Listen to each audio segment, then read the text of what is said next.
This is Dave Wilhelm again. In this video, we discuss the organization, the structure, and the content of the business plan that we're going to be working on this semester. So let's discuss the business plan. This video discusses business plans in general and our Business 245 business plan in particular. Some questions to ask and answer about a business plan. What is it? Well, it's a roadmap. It's much like figuring out what's our destination and how are we going to get there. Just like a map, first we determine where we want to be, and then we try to plan on how we're going to get there. Who writes it? Not your lawyer, not your accountant, not your friend. You do. The entrepreneur writes the business plan. He or she may get help from all sorts of people, but it's your business and your business plan. Revisions? How often? Well, as often as they're needed. During the initial stages of a business plan, it may get revised 3 or 4 times a day, as you've had time to think things through less often, but we will always discover new information. The level of detail, well, it's a living, growing document. The level of detail for any particular audience may depend on the audience. The language level, one of my students told me, an English instructor told them that a business plan should be so easily understandable that a 5th grader can understand and read it. Well, I would say only if the audience is 5th graders. If you're going to your daughter or son's class to tell them about a business plan, yes. For most of us, though, the language should reflect the audience. In particular, most of us are told don't use jargon, acronyms, specialized language. That's true in general, but to a certain extent, the language you use reflects your expertise in an area. And if your area is a group of electrical engineers, throw in some electrical engineer jargon and acronyms. If it's finance people, throw in some of their special terms. The idea is we're targeting it toward the audience. We want them to accept us and accept our business plan.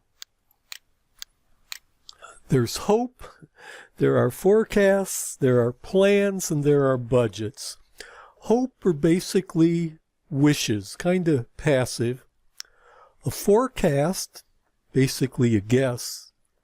A plan is a desire with some goals and objectives and a method to accomplish them. And a budget is where resources are allocated and make it happen. We are here at the planning stage. We are working on a business plan. Before we get to our Business 245 business plan, here's a business plan example from the 5th edition of the Hatton book. And it has a cover page, a table of contents, an executive summary, company information, environmental and industry analysis, the product, marketing research, manufacturing and operations, the management team, a timeline, critical risks and assumptions, benefits to the community, an exit strategy, a financial plan, and an appendix with details probably of the marketing research and the financial plan, and finally an index. The cover page, the table of contents, and the index are pretty much the administrative part, and of course the executive summary is where we put our best foot forward and try and convince them that it's worthwhile to read the rest of the business plan. Another version of a business plan is from the Small Business Administration website. They have an executive summary, company description, market analysis, organization and management, service or product line, marketing and sales, funding request, financial projections, an appendix, and they have an extra section on how to make your business plan stand out. Here's our business plan in Business 245. A title page, a table of contents, and the index. Those are basically the administrative parts.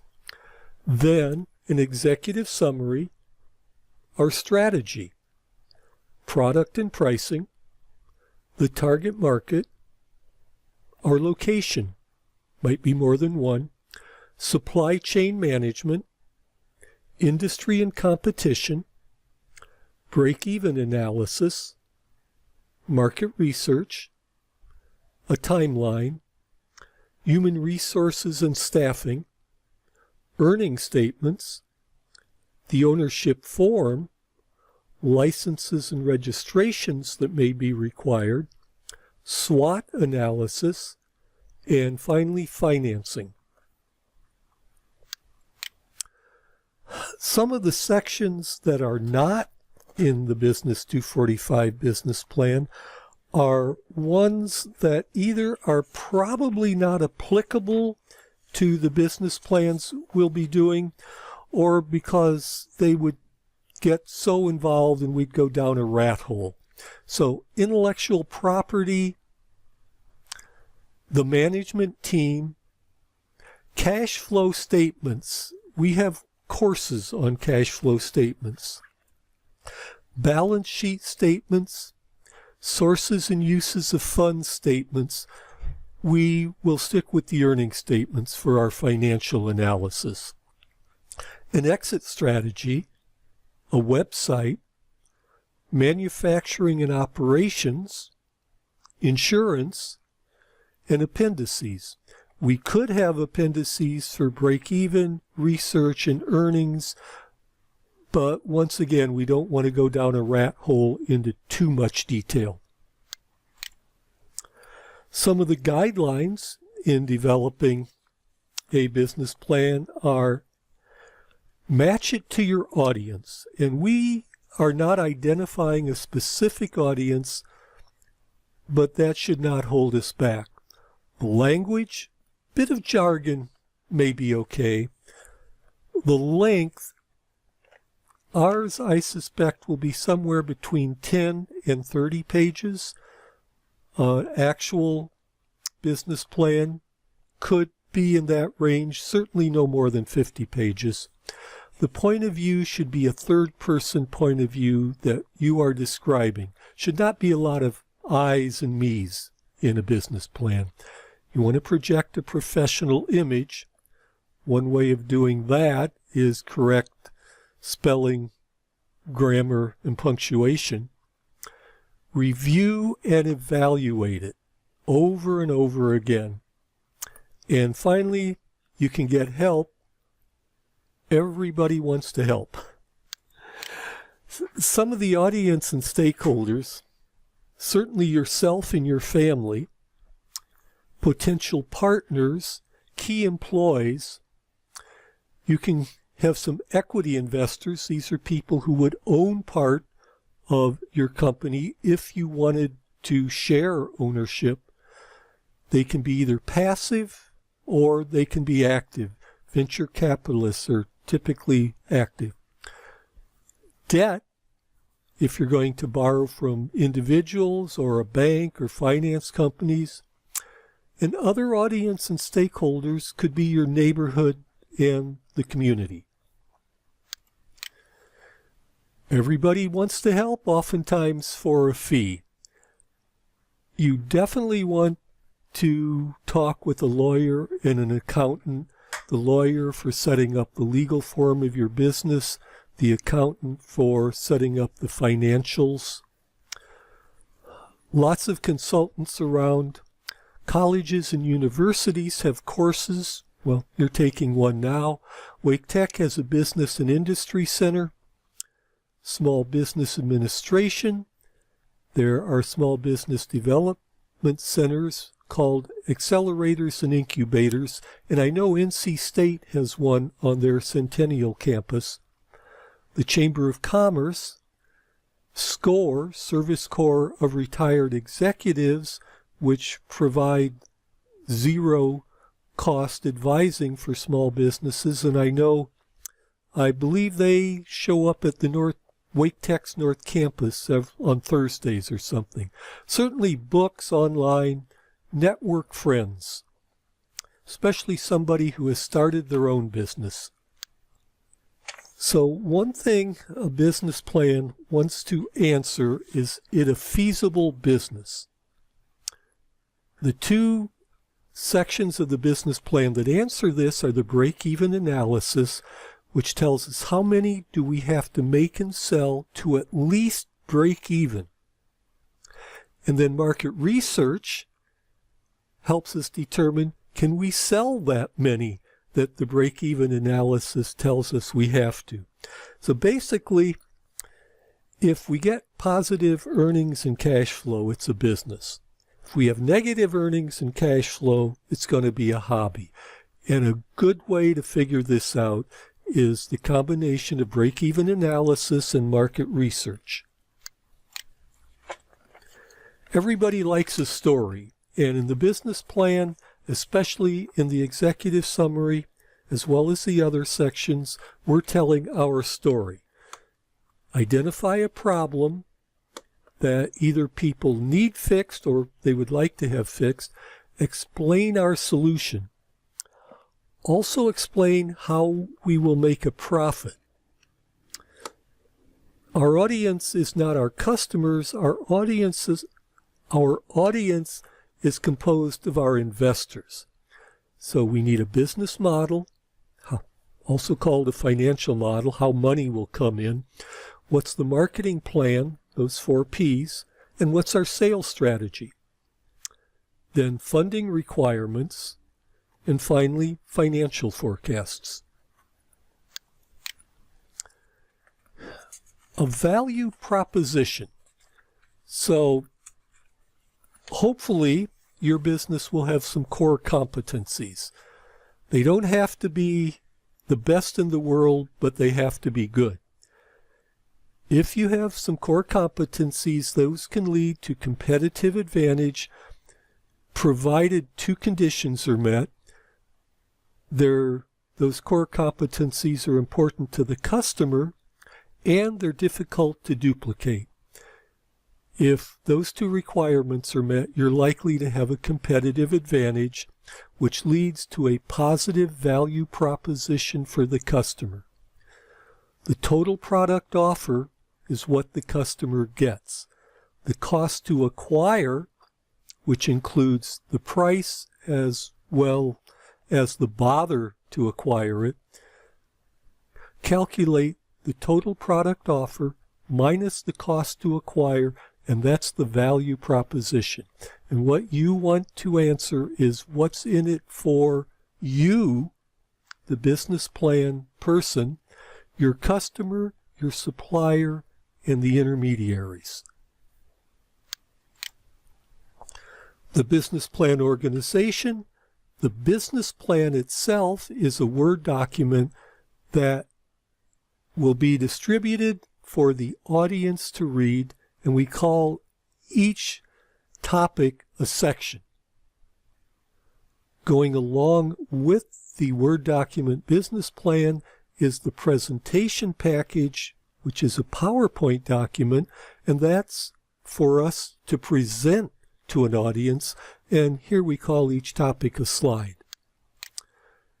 In this Business 245 course, we are doing the Word document. We are not doing the PowerPoint presentation package. Whether it's the Word document or the PowerPoint document, you do want to keep the topics organized and separate. Product ideas in the product section. Promotion ideas in the promotion section.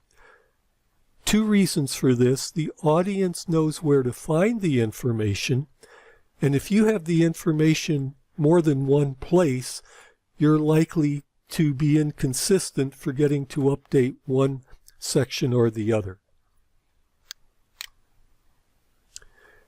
We're going to have intermediate or weekly deliverables for the business plan. Week 1 is just the title page. You're going to have plenty of stuff to read, so we're going to go easy on the deliverables. Week 2 will be the product section. Week 3 will be the strategy section, and then week by week by week, you'll be adding more sections. Just a side comment, in the actual final business plan, the strategy section will come before the product section, but I think it's just easier for students to do the product section before the strategy section. There are 2 options for you. I only want to see individual business plan sections week by week. You can generate these individual sections and then combine them toward the end of the semester for the final business plan. Or you can generate the entire business plan section by section and just submit excerpts. The important part here is just send me 1 section per week. Actually, some weeks we have 2 sections, but they're easy ones. Some reminders: the business plan is a portrait orientation. It is composed mostly of narrative sentences. Unlike the PowerPoint presentation package, we're not going to be there to explain stuff. We have to do this in the business plan. Lists are good, but they have to be introduced by narration. It's got to be self-supporting. We're not going to be there. What font? Well, Verdana, Arial, Calibri, a sans serif font. That means without all the little doohickeys at the end. 12 to 18 point, bold for heading and emphasis, occasional color and or italics. That concludes our discussion of the Business 245 business plan. If you have any comments or questions, send me an email, include the course ID in the subject line.